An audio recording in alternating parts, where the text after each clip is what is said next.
All right, welcome back. This will be a short video about the domain and range of a function. So previously we had investigated functions, thought about them a little bit as this idea of a function machine, right? And we talked a little bit about the inputs and outputs. And domain and range are specifically tied to those two words.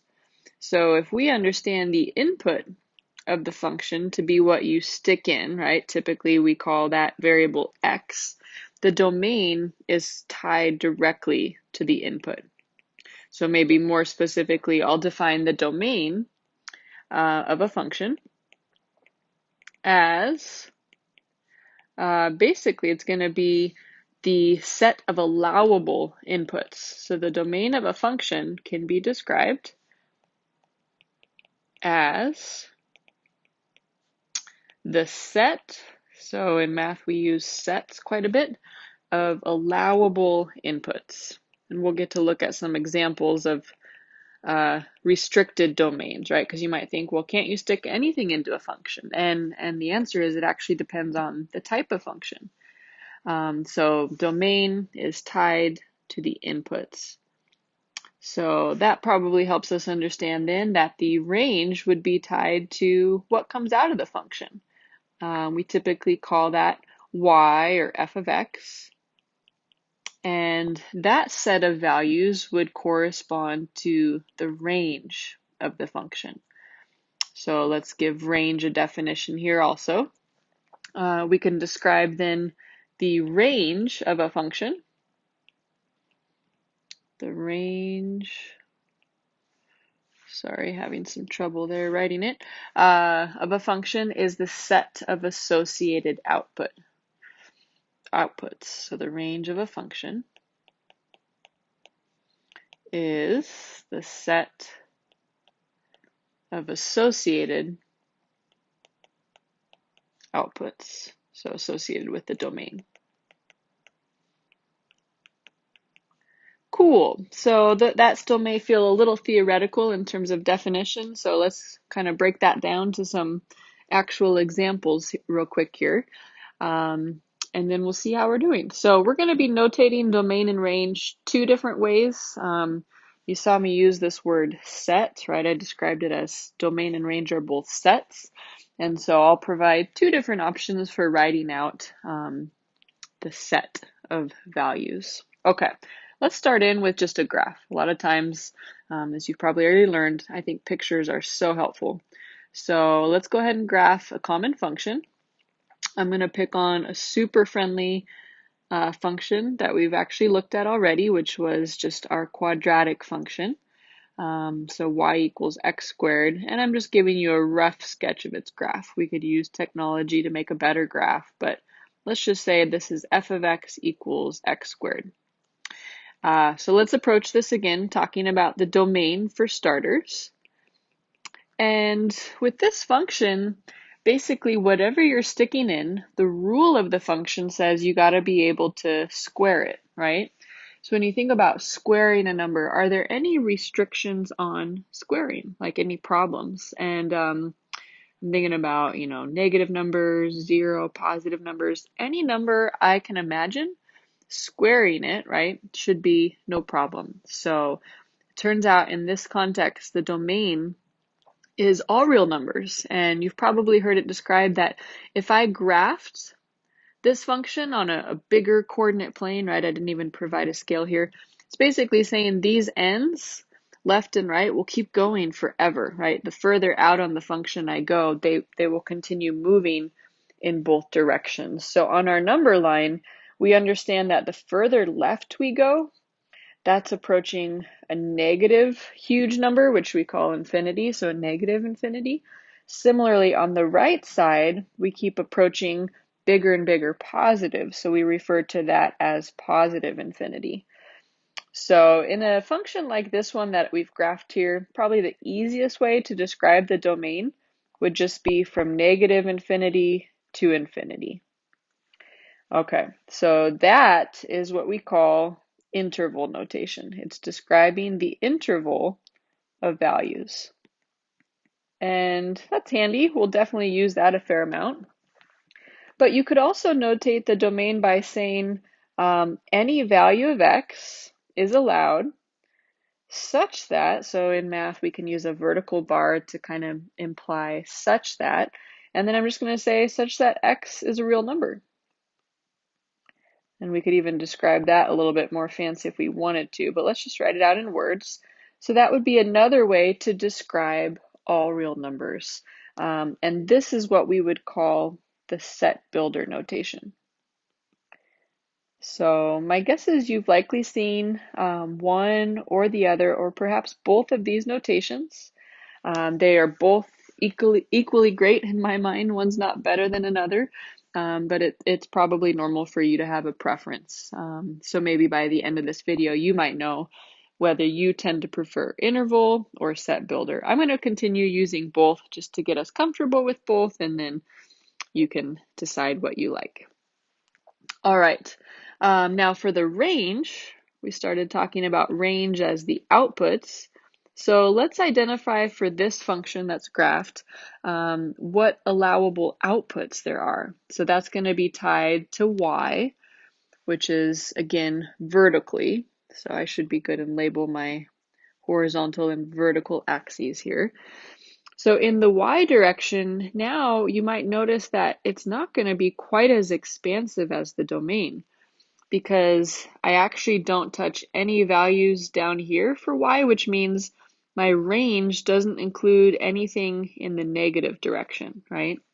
So it looks like the very first point on our graph is actually the origin, and then we grow in the positive y direction from there. So based on this lowest point on the graph right here being 0, 0, I can say that my range starts at 0 and then continues in the positive y direction, the positive vertical direction, indefinitely. So for as long as we can imagine. And infinity is kind of a strange intangible value, right? So you've already noticed with domain, I used parentheses in my interval notation, and that's because it's not really a touchable value, right? Infinity, if you tell me, ooh, I know what infinity is, and you state an actual numerical value, I'll just add one onto that, and then my value is bigger. So that's why we use parentheses for infinities. But here, 0 is a tangible value that's actually touched by the function. So what I need to do is use a bracket at 0 here rather than a parentheses. So if my range was parentheses 0 to infinity, that would imply it didn't actually touch 0, and that's not what we see happening here. So I'll need to make sure I actually include 0. That again would be the interval notation for the range of this function. And if you're somebody who prefers writing it in a set builder notation, the way we could describe that is I could say, okay, that means all values of y are good such that, and I'm going to use an inequality. I'm going to say such that y is greater than or equal to 0 here. So that would be another way of saying the same thing. So interval notation and set builder notation are interchangeable. It's just two different ways of stating the same thing. So for example, those of you who have taken some science or know a little bit about temperature conversions, it's like saying 0 degrees, right, in Celsius would be what, the same as 32 degrees Fahrenheit, right? So there's that idea of equivalent ways of describing temperature, kind of same principle here. They both say the same thing, just different notation. So take your pick. So this was a great example of where the domain and range really covered a lot of values. But as we look at different types of functions, there are going to be different restrictions on the domain. Two that come to my mind that I'd like to talk about here before we wrap up would be looking at rational and radical functions.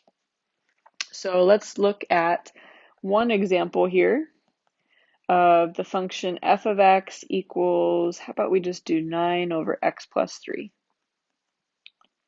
So later on in the course, we'll be studying this category of function, but I'll go ahead and describe it for you today as a rational function.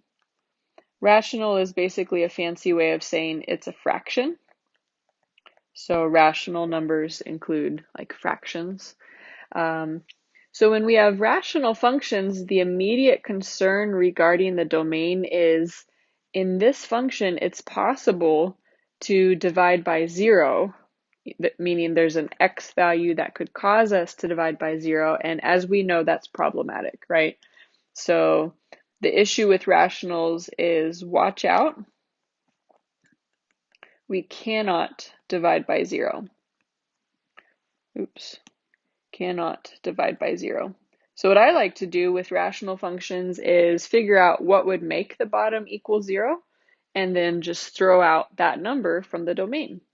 So let's go ahead and take that approach here and see what you think. So I'm going to snag this whole denominator, right, because dividing by 0 is the problem. Grab that denominator, and again, what I like to do is actually force it to equal 0, right, because that's the quote-unquote bad thing. We don't want that to happen. And then if I solve this resulting simple linear equation by subtracting 3 on both sides, we find that if x were to equal -3, that would cause us to divide by 0. Therefore, we can state that the domain must be everything but -3. So domain can be, right? We have to remember that domain is what we are allowed to use. Domain can be everything but -3. So I'm writing it out in words first, and then we're going to see if we can develop some symbolic notation, right? So let's see if we can come up with both an interval notation to describe every number but -3 and a set builder notation. So for interval notation, because I've been doing that first, this means I got to start at the smallest number I can imagine. And that smallest number imaginable is what we call -infinity. And I kind of just keep going along horizontally until I hit -3. And now I've got to jump over -3. So we can't actually touch -3, so I use a parentheses. And then I want to pick back up at -3 and keep rolling, right? It's just -3 that I'm trying to avoid. So then from -3, I continue moving because domain is really a measurement of left to right allowable values. And I approach the biggest number on the right-hand side of our number line, which we describe as positive infinity. So these two pieces that I just wrote down need to just be joined. So it's kind of cool in math, we can use a big U as like a joining of those two sets. And this would now be the domain for this function in interval notation. So some of you are going to say, that's cool, I like that. It makes sense to me. If that's not totally clear, that's okay. We're going to kind of spend some more time with it, but I'll also give you the set builder notation. So one's not better than another, but it is good to take some time to understand both. So the set builder notation for this same function is going to start off with the set. So we use set braces here, and we say all x are good. This vertical bar again means or can be read as such that. And then behind that vertical bar, I just need to express what values are okay, which means everything but -3. So I can just say all x's are good such that x does not equal to -3. And that's a nice short notation to describe everything but -3. So either one of these notations are perfectly great for describing the domain of the function f of x equals 9 over x plus 3. So hopefully that's a little helpful there. And feel free to graph it. One thing we'll be using a lot is Desmos. So if you want to jump onto Desmos and graph this guy, you'll be able to see that the function avoids that line of x equals -3. So I'll go ahead and graph it and come back and throw a picture in the video for you. All right, so I got the graph ready for you guys. So this is the graph of the function that we were just working with, the f of x equals 9 divided by x plus 3. And we had found together the domain was everything but -3. So I went ahead and put the -3 in as a dashed vertical line just to help you see that the function never touches this dashed vertical line, right? You can see up here it gets really, really close, but it never actually touches. So the function's going to just keep going up and up and up, and getting closer and closer, but not touching. And that's actually a good calculus term there for those of you who are going to go on and take more math. And then similarly in the negative direction, it's going to keep approaching, but not actually touch that value of x equals -3. So I hope that graph, maybe pause and kind of stare at that for a minute, but looking at the graph alongside the domain is just such a natural thing to do. I think it really clarifies the domain. So if I were you, I'd just get in the habit of graphing lots of things, even if you're working it out, by hand, finding the domain just like we did here. We want to be able to find it like we just did, but also back up your work by checking the graph. So let's do just one more example and then we'll call it good for this concept. But for our last example, let's look at one other type of function. And just like the rational example we just did, we can see this category of function more down the road, and maybe you have already. But this is what we call a radical function. So when we have a square root involved, this is a class of functions called radical functions. So it's kind of like I love dogs. That's one thing I might talk about often. And there are many types of dogs, right? So I love German Shepherds. German Shepherds are a subset of dogs, right? In the same way, a radical function is a subset of functions. So it's just a more specific type of function. Now, when we find the domain of radicals, just like what we did with rationals, right? There's something to watch out for. So with rationals, because rationals involved fractions, we didn't want to divide by 0.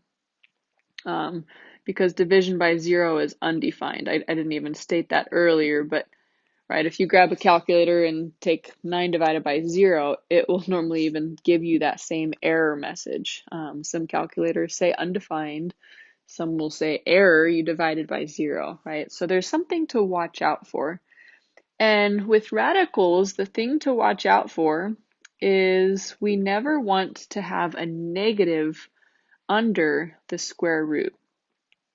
So watch out for negatives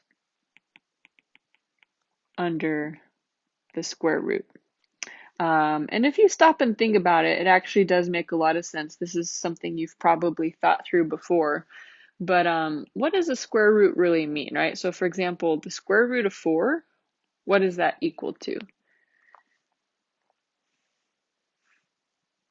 Square root of 4 would equal 2, right? And the reason it's equal to 2 is because a square root means what number times itself will give back the number under the radical, right? So that's kind of how we can think about square roots. So if I put, just for the sake of example, to clarify this, if I put -4 under the radical and I said, what does it equal? You would have to tell me there's no real number that it will equal, right?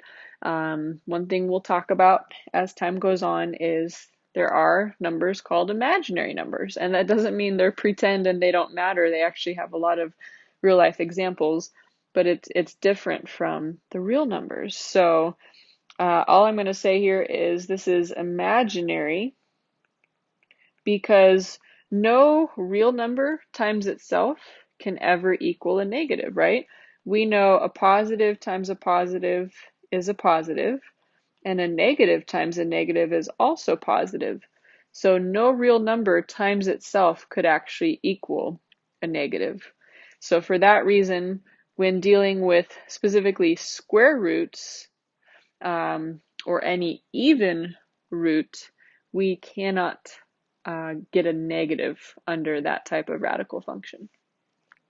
Okay, that may be more information than you were particularly interested in, but I hope that gives a little bit of background for this next step that I'm about to do.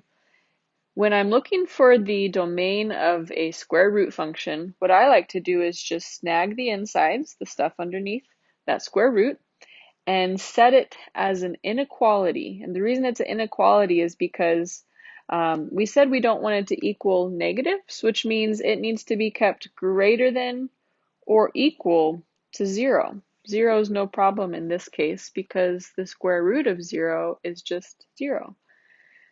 So watching out for negatives means to me then find where it's greater than or equal to 0. Just like our rational example then, I'm just going to solve this inequality by subtracting 6 from both sides. And I kind of have one of my forms of domains really sitting there now. I'm going to do the set builder notation first, just because we already have a pretty good inequality. So the values of x that'll work out well for us in this function will be all values of x. Those set brackets can be a little hard to make. All values of x such that x is greater than or equal to -6. So I went ahead and did that, I'm struggling, that set notation, set builder notation first. Now, for the folks here who like interval notation, we can just as readily describe it as an interval. This time our interval notation would say start at -6. You can touch -6, so use a bracket rather than a parentheses, and then continue forever in the positive direction. So these are both good ways to describe the domain of the function f of x equals the square root of x plus 6. Okay, and while you're processing that, I'm just going to grab a graph again to show you guys so that we can back up our answer here with the picture, and then we should be good. So I'll be right back with a picture. Okay, did I give you a second to make sure this seems pretty logical to you? Let's go ahead and take a peek at the graph of the function we just worked on. We had found together the domain would be all values of x greater than or equal to -6. So in the x direction, right, horizontally, the very first x value we touch, so it actually does touch it, is -6. And then you can see as we continue on the function, those x values just continue increasing. So hopefully left to right, we feel that the domain is, as we just found, everything from and including -6 all the way to positive infinity. So hopefully that is helpful information about domain and range. For these last two examples, I really just focused on domain. You'll have the same in the homework. So go ahead and try those out, and we will talk more about functions in the next video.